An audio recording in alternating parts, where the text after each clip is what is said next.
High বন্ধুরা, আমরা এই সুন্দরবন যাত্রার ১ম দিন অভিজ্ঞতা তোমাদের সাথে একটু শেয়ার করে নিচ্ছি। আমাদের বাড়ির এখানে সোদপুর থেকেই ট্রাভেলার বাসে করে আমরা সোনাখালি ফেরিঘাটের উদ্দেশ্যে রাত্রিবেলা ১০টার সময় উঠলাম, যাত্রা করলাম। তো সারারাত বাস জার্নি ছিল। দিয়ে ভোরবেলা ৩টের সময় পৌঁছেছি। বাইরে বেরিয়ে দেখি প্রচুর ঠান্ডা। তো সেখান থেকে আবার বাস স্ট্যান্ড থেকে ফেরিঘাটের দিকে গেলাম। এখানে সব বোটগুলো দাঁড়িয়ে ছিল।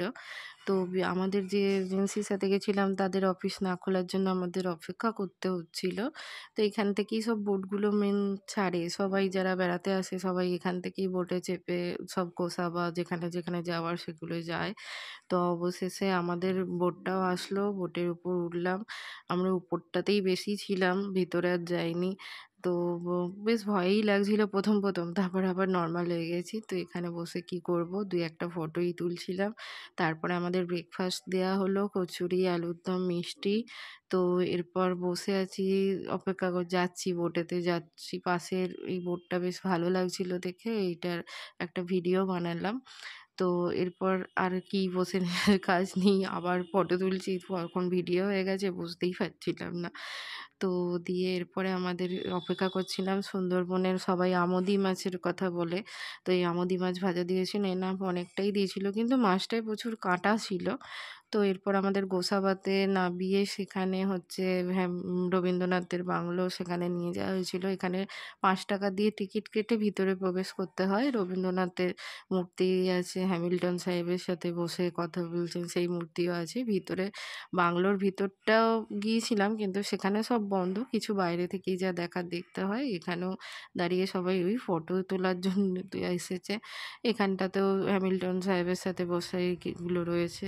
বিভিন্ন এরকম মূর্তি করা রয়েছে। পার্কের মতো আরকি।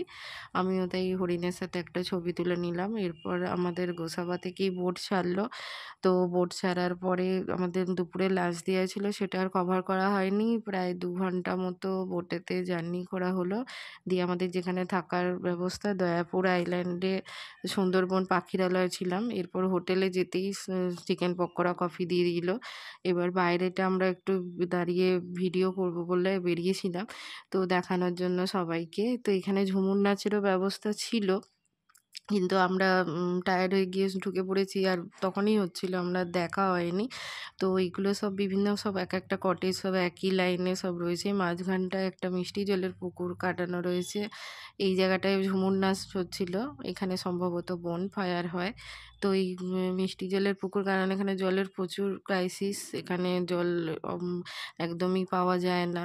তো এখানে একটাই অসুবিধা যে গরম জলের সেরকম ব্যবস্থা ছিল না। যদিও ওরা সকালবেলা গরম জল স্নান করার জন্য দিচ্ছিল। এখানে সব কটেজের মতো সব একেকটা করা রয়েছে। আমরা টোটাল ২৬-২৭ জন এসেছিলাম। একেকটা ফ্যামিলি সব একেকটা রুমে ছিল। তো এইগুলো সব খড়ের উপরটা ছাউনি, ভিতরটা যেমন নরমাল হোটেলের মতো হয় সেরকমই হোটেল। তো উপরটা খড়ের ছাউনির জন্য রাত্রের দিকে বেশ ঠান্ডাই লাগছিল। এই সাইডের আমরা রুমটাতে ছিলাম ২য় নম্বর রুমে। তো আর এই পাশে একটা সিঙ্গেল কটেজ ছিল, বেশ ভালোই লাগছিল দেখতে, উপরটা ছাউনি মতো। তো এই সোজাসুজি সব গুলো ছিল। এরপর আমরা উপরে একবার গেলাম, দেখছি জোয়ার এসে জল ভর্তি হয়ে গেছে। বোটটাও উপরে উঠে গেছে খানিকটা। তো তারপর আবার রাতের ডিনার সেরে তারপরে শুয়ে পড়েছি। আর